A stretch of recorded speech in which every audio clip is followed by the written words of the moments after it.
This happened about 3 years ago. I was 35 and wanted a fresh start after a chaotic past. I found a weathered Victorian house in a small town. At first, it seemed perfect. Quiet and friendly people greeted me. But there were whispers about the Maddox family who used to live in my house. I thought it was just gossip, but I couldn't shake the feeling. I settled in quickly. The house was run down. The paint was peeling and the garden was wild, but it felt cozy to me. One evening, I went up to the attic to sort through boxes. I found an old, dusty box tucked in a corner. It looked forgotten, and I hesitated. Finally, I pulled the lid back, and a musty smell filled the air. Inside were faded photographs and eerie letters. The pictures showed people in odd clothes, making strange symbols with their hands. I felt a chill run down my spine. What did it all mean? In the days that followed, the strange occurrences began. I would find things missing from where I left them. One night, I heard soft footsteps in the hallway. My heart raced, but I told myself it was just the house settling. I brushed it off. Yet, I couldn't ignore the feeling that something was wrong. I decided to dig into the history of the Maddox family. When I asked people in town, they quickly changed the subject, looking nervous. I felt a growing dread. The more I searched, the more alarming tales I heard. They were known for bizarre rituals. The specifics were always fuzzy. I thought they were just superstitions, but unease crept under my skin. Then one night, it got worse. I was working late when I saw a shadow pass by the window. I stood up, heart pounding. I stepped closer to the window. Just the trees, I thought, trying to calm myself. I must be tired. I decided to get some rest. When I went to bed, I couldn't sleep. The floor creaked as if someone were walking. A cold chill raced through the room. I pulled the blankets tighter around me, but it didn't help. I thought about calling someone, but who could I tell? I didn't know if I could explain. Then, I heard a soft whisper float through the air. It was barely audible, but it felt like a warning. My heart raced as I tried to figure it out. I was alone in the house, or so I thought. I kept questioning myself. Maybe it was all in my head. I wanted to believe that, then I remembered the box in the attic. What had I really uncovered? The Maddox family had left something behind. My hands started to shake as I realized I needed to find out. I felt drawn to answer, but what if I wasn't ready for what I might discover? The house creaked, and I froze. Then I heard a voice whisper, "Why did you come here?" I turned my head slowly, the shadows deepening. Nobody was there. My stomach twisted as fear settled in. Something was very wrong in my new home. The next day, I couldn't shake the feeling that I had to go back to the attic. The box weighed on my mind like a stone.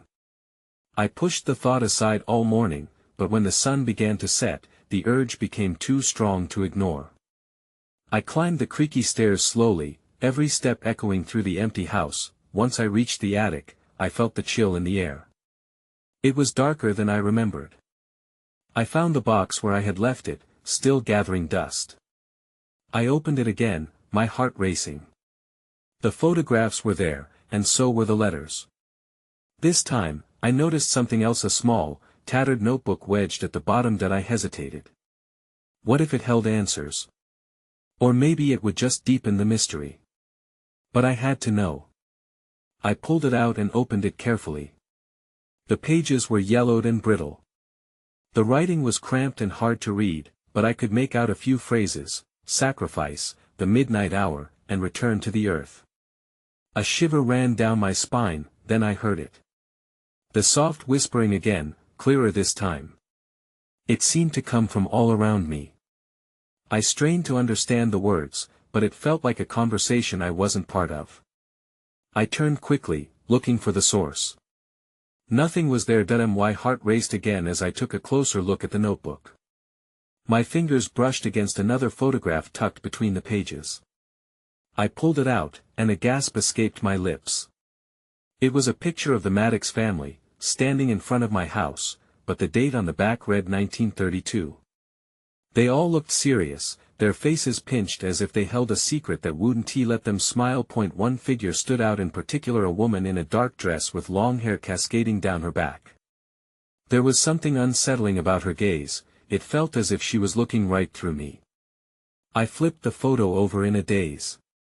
Underneath the date was a single word, noticed. That was when I felt a presence behind me. The air grew heavy, and I could sense someone standing just out of sight.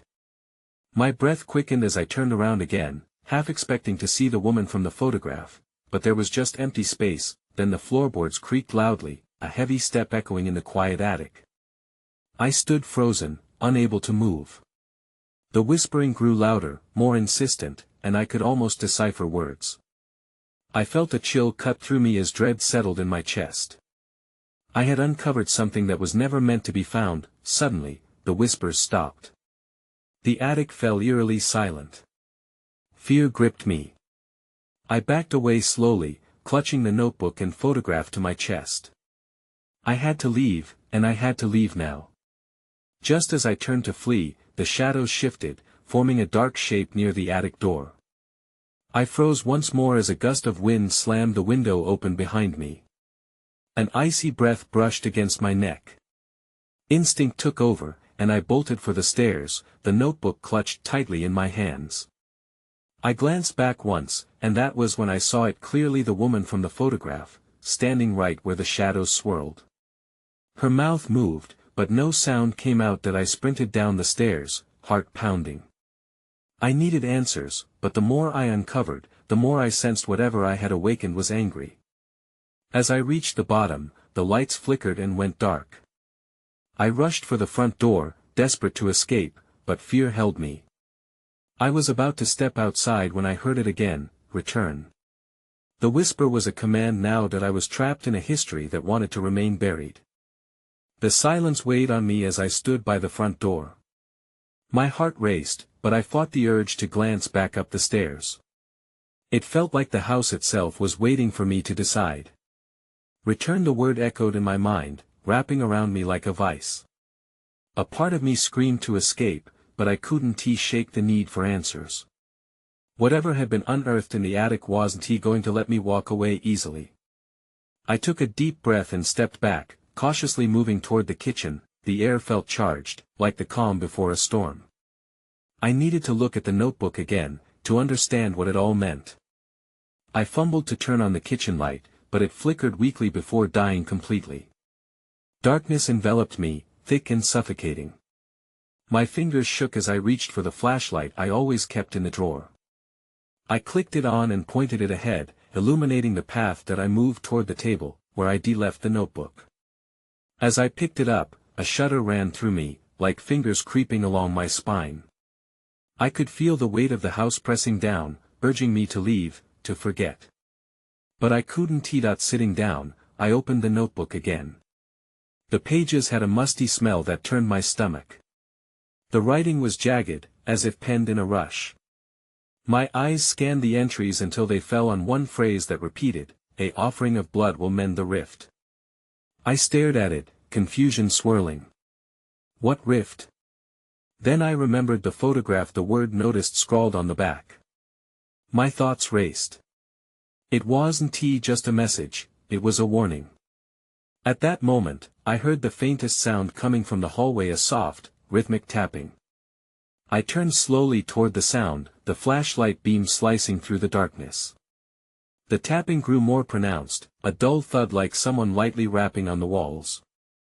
I held my breath, adrenaline surging through me. "Hello?" I called out, my voice barely above a whisper. No response came, just the echo of my words fading into the silence. The tapping stopped abruptly, and in that moment, I knew. Someone or something was in the house. I could feel it, lurking just beyond the shadows. I leaped to my feet, heart pounding, and nearly dropped the flashlight that I needed to get out, to run. But the kitchen door creaked open quietly, as if inviting me. I hesitated, debating whether to flee or confront the unknown. Fumbling with the door handle, I felt cold air brush my skin, almost pleading. "Return." The whisper came again, this time so distinct it sent chills racing through me. It was no longer an impossible echo, it felt like a command meant just for me. Before I could react, the door swung wide open, revealing a figure shrouded in darkness. For a moment, I stood frozen, light flickering over the outline. The shape moved closer, and my heart dropped.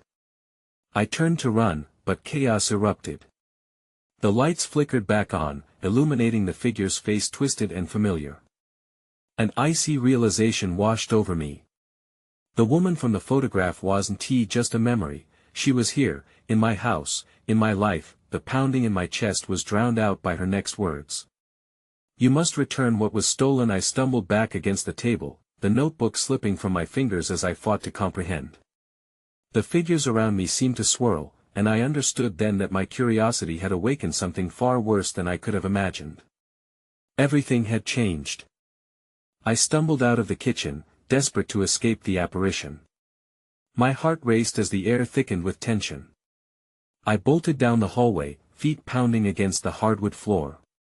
Every shadow felt alive, a remnant of the woman, taunting me in her silence. That I burst through the front door, gasping for fresh air as I stepped outside. The night sky loomed above, dark and oppressive. The house sat behind me cold and silent. I couldn't shake the feeling that it was watching, waiting for me to return. Forcing myself to breathe, I paced in the yard. Was she really the woman from the photograph? I had thought the past safely buried, a relic of someone else's life. But there she was, her demand echoing in my ears. "You must return what was stolen." What could that possibly mean? I didn't take anything. But then again, I had been drawn to the house. What did I overlook? I turned back toward the house, a sense of determination swelling inside me. I felt the urge to understand, to learn whatever dark secret it held. I hesitated, though. Could I face her again? The light in the attic flickered to life, a beacon in the darkness. I squinted, the glow beckoning me. I remembered the notebook. There had to be something else in it, something I missed. I took a deep breath and stepped back inside, my heart shadowed by fear and curiosity. That I moved up the staircase carefully, each step creaking beneath my weight. The door to the attic loomed at the top, its presence both foreboding and inviting. I reached for the knob, but it was locked, the brass cold against my palm. Panic rose in my throat. I pressed my ear against the door, straining to hear something inside. The air was still, but then I caught it, a whisper, gentle yet insistent. "Return." The chill ran down my spine again. My fingers trembled as I scanned the hall. I looked back down to the main floor. The house felt labyrinthine, like it was leading me deeper into its secrets. Then I remembered the old key I found earlier nestled in one of the kitchen drawers. Without thinking, I dashed back downstairs, frantically rummaging through the drawer.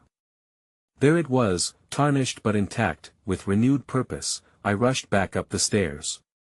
The key clicked into place, and the door creaked open with a reluctant groan. I stepped inside, heart thundering. The air was thick with dust and memories, swirling around me in dark shadows. My flashlight cut through the dim light, revealing boxes stacked high and a cobweb draping the far corner. I moved cautiously, the notebook still fresh in my mind. Finding it seemed futile, yet I had to search. That's when I noticed something beneath the floorboards. A faint glint caught my eye. I knelt and pried at the board with my fingers, feeling the rough wood splinter. With one final push, it snapped free. I gasped as I pulled out a small, rusted box. The air around me shifted, tension tightening in my chest. I opened it, and what I found inside sent a chill down my spine. That it was a locket. Inside, a tiny photograph of the woman, a younger version of her next to a child I had never seen. There was something else too, something that pulsed with the weight of history waiting to be acknowledged. But just as I began to comprehend the gravity of what I had uncovered, the shadows behind me shifted. I wasn't alone anymore. "Why did you take it?" The voice hissed, heavy with anger and despair. I froze, heart pounding, and the world around me faded to black. In that instant, the attic felt smaller, the shadows more pronounced. Fear gripped me as I spun around, locket still clutched tightly in my hand. I saw her, the woman from the photograph. Her face was twisted in sorrow, her eyes filled with an anguish that seemed to swallow the air around us. "I didn't take it," I stammered, my voice barely breaking through the oppressive silence. "I just found it." "Found it?" she echoed, a mix of disbelief and hurt. "You carry it like a thief. You must understand." She stepped closer, and I felt a wave of cold wash over me. I was paralyzed, caught between wanting to flee and needing to hear her words. "What do you mean?" I asked, my voice quivering. "What do you want?" "Her name was Clara," she said, her gaze drifting past me. "My daughter. When I died they took her from me. The locket was her childhood, a piece of her I never stopped searching for." I swallowed hard, the locket trembling in my fingers. "You want it back?" The ghostly woman nodded solemnly. "It's not just a piece of metal. It carries her spirit, each moment we shared, taken away, stolen. You must return it to the place it belongs." Behind me, the attic creaked ominously, as if the house itself were listening. "But where?" I pleaded. "What do you want me to do?" "This house," she whispered, drawing nearer. The cold wrapped around me like a shroud. "You must find the heart of it. You must dig beneath the old tree in the yard." "Why should I?" The frustration escaped my mouth before I could think. "Why me?" "Because you are drawn to it," she replied, her voice calm yet urgent. "You feel the weight of it. Return what was stolen, and you will free us both." I swallowed again, thoughts racing. Something about her words felt true, a strange connection forming between us. It wasn't about the locket itself, but about the pain and loss it symbolized. Before I could respond, the walls seemed to vibrate, and the floorboards shuddered beneath my knees. The voice from the shadows grew louder, more demanding. "Return!" It called, fear mixing with the wail of a lost spirit echoing in the darkness. Then everything went dark. I couldn't see, couldn't breathe. Panic gripped me as I felt myself falling, deeper and deeper into a void that stretched beneath the house. Suddenly, I was back in the attic, the woman gone, the locket slipping from my fingers. It clattered to the floor, warmth receding like a fading memory. I gasped, heart pounding. Taking a deep, shaky breath, I grabbed the locket and rushed to the window, staring out into the yard. The old oak tree stood tall, casting an eerie shadow beneath the moonlight. Clara's name echoed in my mind. "But how?" I whispered. For an answer, a gust of wind whipped through the attic, sending a chill through my bones. I had a choice: ignore the voice or confront whatever darkness lay beneath that tree. The choice was clear. I had to dig. As I stepped back into the night, determination took hold of me. I would find what was hidden, no matter the cost. And I would return what was stolen. The next evening, I stood by the ancient oak tree, the locket heavy in my pocket. I could feel the energy of the house behind me, almost as if it were urging me on. The sky began to darken, the stars blinking into existence one by one, as if holding their breaths in anticipation. With a deep breath, I knelt beside the tree and began to dig. The soil was cold and damp beneath my fingers, resisting my efforts. I pushed through the surface layer, sweat gathering on my brow despite the chill in the air. Every scrape of the earth filled me with a mix of fear and excitement. What if I found something? What if I didn't? Time slipped away as I clawed at the ground, the moon casting an eerie glow over the scene. One thought remained clear: the locket would help free Clara's spirit. It had to. The ghostly woman's face loomed in my mind, urging me to press forward. Finally, my fingers struck something solid. I brushed away the dirt, revealing a small wooden box, warped and weathered, as if it had been buried for years. My heart raced. This had to be it. I dug around it, carefully lifting the box from its grave and setting it on the ground, but before I could open it, the air around me changed. The wind howled, a cold gust slicing through the night. I glanced up, and my breath caught in my throat. Shadows gathered near the house, swirling, twisting into shapes that felt almost alive. I looked back at the box. What was inside? Was it Clara's belongings? Or something more sinister? I hesitated, fear curling in my stomach. That S when I saw it, a pale hand reaching toward me from the darkness. Return, it whispered, echoing the voice I had heard before. My heart raced. I looked back at the box, torn between opening it and running for my life. But Clara's memory kept me anchored. I slowly unclasped the box's rusty latch and lifted the lid. Inside, I found a collection of mementos: a faded photograph, a cracked porcelain doll, and, at the bottom, a delicate silver bracelet. The locket I clutched felt cold against my skin. I placed the bracelet into my palm and felt a jolt of recognition. This belonged to Clara. As I held it, the shadows seemed to grow ominous, more pronounced. The hand reached closer, firm yet pleading. Return her, it urged. Suddenly, the air thickened. I was no longer alone. I turned to see figures emerging, their features indistinguishable but their presence overwhelming. I stumbled backward, dread flooding my veins. Who were they? Were they here to protect Clara or to threaten me? I felt the weight of the locket shift in my pocket, a reminder of my purpose. Then everything went dark again. I felt an insistent pull, as if the earth itself wanted to consume me. The shadows closed in that I had to act. There was no turning back.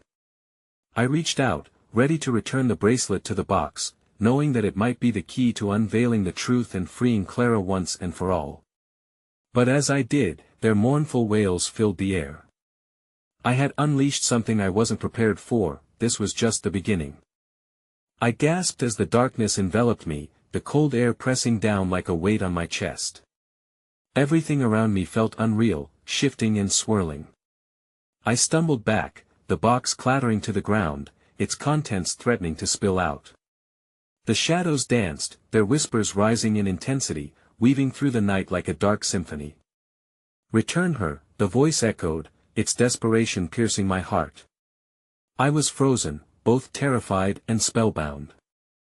I gripped the bracelet tighter, knowing I had to do something, anything. The shadows moved closer, forming shapes that almost resembled faces. These weren't just lost spirits, they were trapped, pleading for release.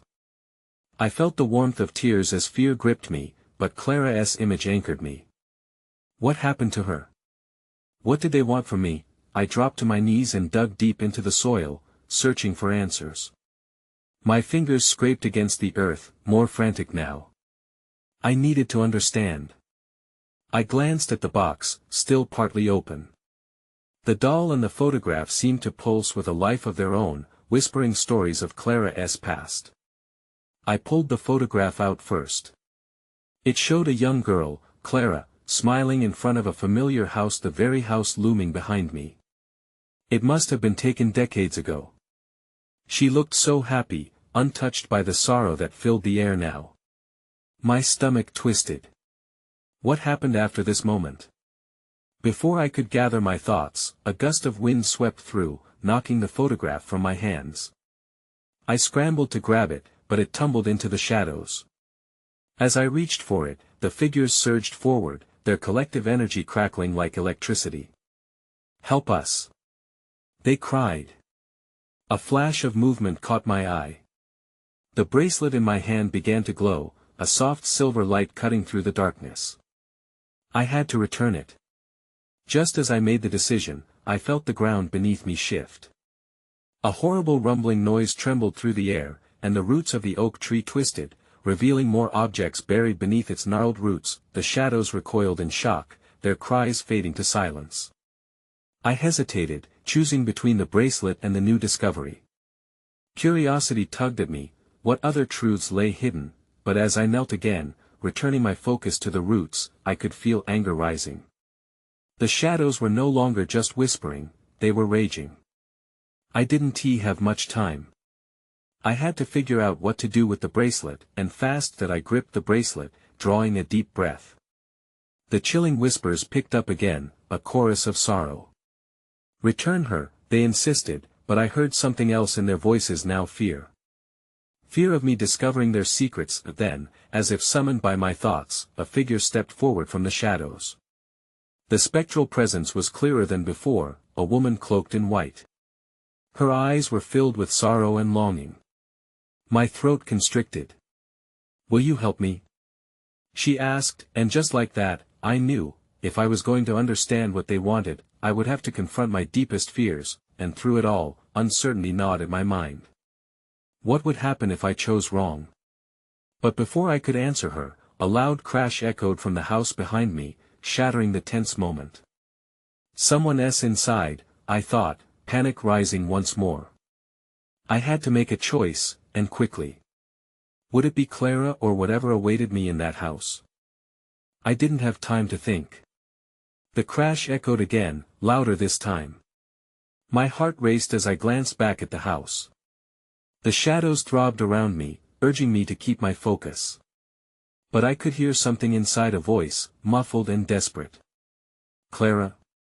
I whispered, though I couldn't be sure. The spectral woman in white stepped closer, her expression a mix of determination and fear. "You must choose," she said, her voice trembling. "She needs your help." I hesitated. My hands felt cold despite the night air.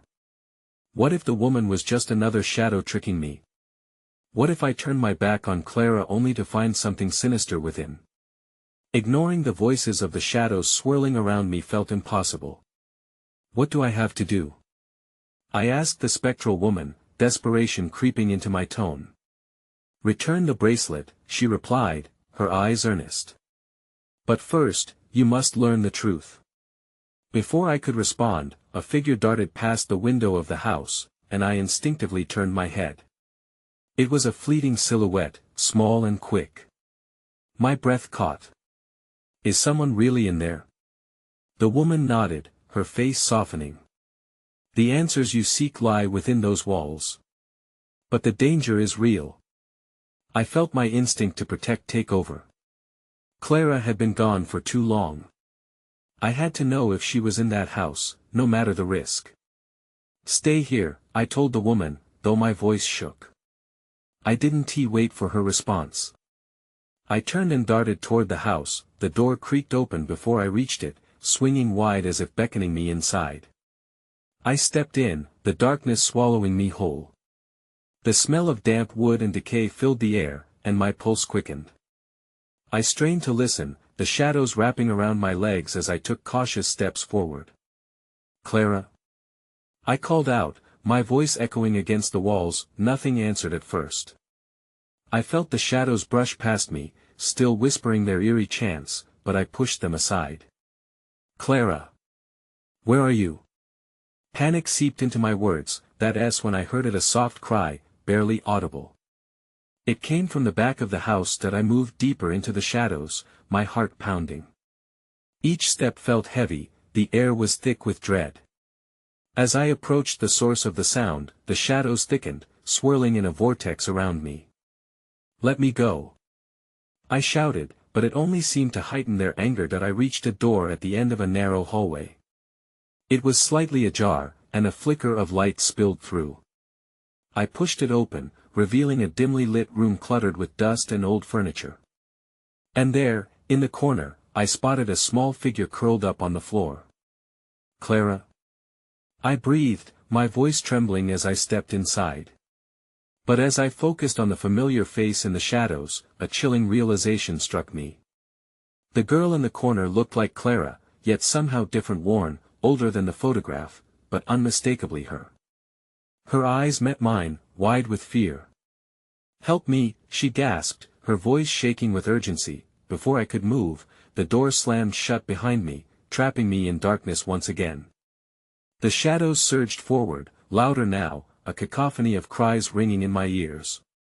"Return her," they roared, shaking the very foundation of my resolve that I was in over my head. The spectre and the house were connected, but to what? As I turned back to Clara, the bracelet's glow flickering wildly in my hand, I knew I had to act now or never. That I mustered my courage, but first, I needed to know what the shadows wanted. And could Clara truly be saved? I stood frozen in the dim light, staring at Clara or what was left of her. The shadows seemed to pulse, filling the air with a heavy desperation as they pressed closer. "What happened to you?"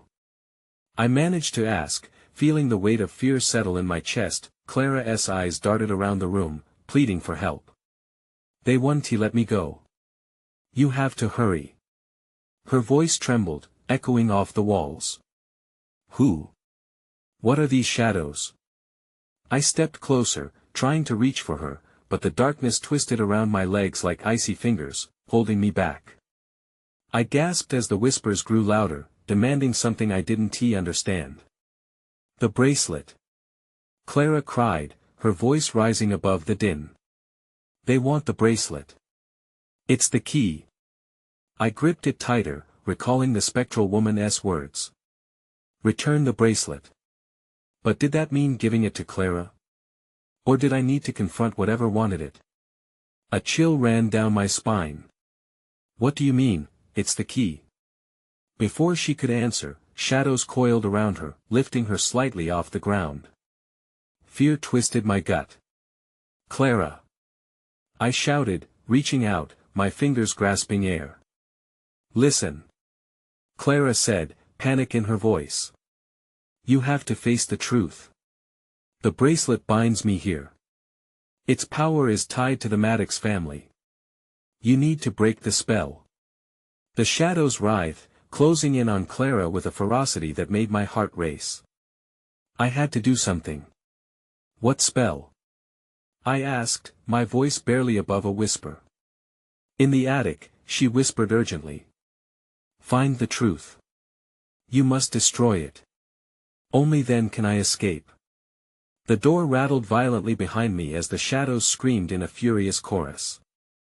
I turned, the abrupt noise awakening a fight-or-flight response deep within me. I glanced back at Clara, her figure barely visible now through the swirling darkness. "I'll help you," I promised, though doubt gnawed at me. Did I have it in me to confront whatever horror was waiting in the attic? Just as I turned toward the exit, the door burst open with a force that knocked me off balance. A figure loomed in the doorway, silhouetted against the faint light of the hallway. My breath hitched as I squinted, but the shadows obscured most of the details. "Leave her alone," the figure shouted, a voice full of authority that sent another wave of chill through me. I recognized that voice. It was the woman in white from outside. "Get away. You need to leave now," she warned, her eyes darting between me and Clara. That I felt my resolve fracture. "I can't leave her. I have to help her," I shouted back, half in fear, half in defiance. "No," she cried, stepping closer, her presence flickering like a candle in the wind. "You don't understand what you're facing." And then, the shadows erupted, swirling and twisting, a dark tempest focused on the woman. "Return her," they roared, their tone now more pronounced, their eyes glowing ominously. That I backed away instinctively, the confrontation escalating. "Clara!" I yelled, desperate to reach her as I watched the shadows take shape, forming into grotesque figures that lunged for the woman. The sound echoed in my ears, drowning out everything else. "Go. Find the truth." Clara's voice rang out again, urgent and fierce amidst the chaos. That I could feel the room vibrating, the air thickening with a palpable threat. Their wrath intensified, and I knew I had to make a choice before it was too late.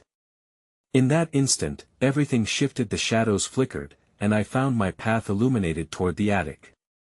"I'll save you," I screamed, turning on my heel and sprinting toward the staircase as darkness chased after me. That I had no idea what awaited me up there, but I couldn't let fear paralyze me. I had to uncover the truth, and maybe, just maybe, it would be enough to save Clara. I burst into the attic, breathing heavily, the doors slamming behind me as if sealing off the chaos below. The shadows and Clara's cries faded, replaced by a haunting silence that echoed through the dust-laden space. The light filtered weakly through the single window, illuminating the remnants of a forgotten era, the very artifacts that had drawn me into this nightmare. The box, the notebook, and the locket were scattered across the floor, remnants of my earlier fray with memory and mystery. I needed to find whatever it was that bound Clara in darkness. Heart racing, I knelt by the old trunk where I had previously unearthed the notebook. My hands trembled as I rifled through its contents, desperation clawing at my insides. The whispers began again, faint at first, like the rustle of dry leaves. I recalled Clara's urgency. The truth was tied to the Maddox family. I had to uncover the spell, and I had to break it. That I flipped through the notebook's brittle pages, fervently searching for anything that might point to the spell. Then, I found it. A page near the end was marked with an ominous symbol, the same one I had seen in the photographs. The words etched there flowed like a chant, each syllable heavy with meaning I could almost grasp. An offering must be made, blood may bind the past. I tensed, doubts swirling within me. The implications of what I might need to do loomed large. What kind of blood? Clara's voice echoed in my mind, you must destroy it. With gritted teeth, I began to sort through the items in the trunk. What did the Maddox family leave behind that was worth so much suffering? Among the dust and debris, I discovered an old, weathered dagger sealed within felt like a weighty promise of power and peril. This had to be it. It reeked of history, soaked in shadows and whispers. As I gripped the dagger, a cold shiver coursed through my body, an unsettling recognition of the object's intent, that I was about to make a monumental choice. Clara's fate hung in the balance. But before I could act, the shadows twisted and coiled around the room, racing toward me with increasing ferocity. I stumbled back, lifting the dagger protectively. The air felt electric as I faced the swirling tempest of darkness. The cries swelled again, louder, more insistent. Return! They demanded, a chorus of tortured souls bound by grief and anger. Their intentions were now clear. They wanted retribution, yet the tether to the Maddox family burned brighter as I focused. Clara needed liberation, but at what cost? Show me! I shouted, losing myself in the chaos. The shadows shimmered, and I felt memories flood my mind, images of Clara giggling on the lawn, the woman in white weeping over her daughter. I will do whatever it takes to free her. I vowed, clutching the dagger tightly. The shadows surged, a choking darkness that wrapped around me like chains. But deep down, I knew they weren't merely malevolent spirits. They were trapped, and their pain stemmed from the same source that contained Clara. As the dagger glowed in my grasp, an instinct surfaced within me. Bind the past, break the chains. I cried, plunging the dagger into the floorboards, aiming for the roots that intertwined below the heart of the house itself. The blade met resistance, jolting up through the handle, sending shockwaves of power buzzing within me. A blinding light erupted as the dagger pierced the heart of the house. The floorboards trembled in protest, and I felt the spirits writhing around me. Return her! They cried once more, but this time not in anger. Their wails transformed into something softer, almost mournful, and I realized they were pleading for release. The air crackled with energy, reverberating through time and space.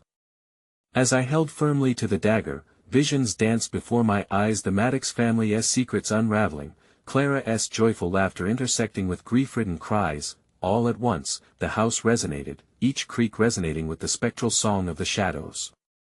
Then, just like that silence, that I blinked, disoriented and dizzy. The attic was still, the shadows eerily absent.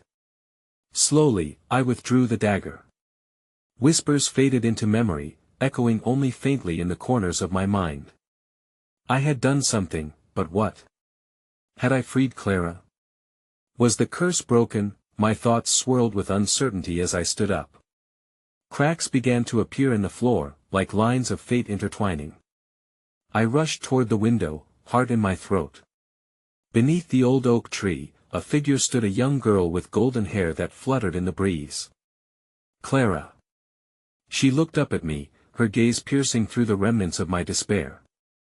In an instant, she smiled. That smile was everything. It sparked hope, but an unsettling doubt lingered. Would this truly end the cycle? Did I truly understand the weight I had shifted? I watched as Clara began to fade, the spectral light surrounding her dimming with her every step toward the tree. "I'll remember." I called out, no longer knowing if I was talking to her or the memories that remained. "I'll never forget." But the whispers echoed once more, weaving in and out of reality, leaving me to wonder, was the darkness really gone, or would it return when forgotten again? And just like that, I stood alone in the attic, feeling the heavy weight of history pressing down on my shoulders, as uncertainty shadowed the steps of my heart.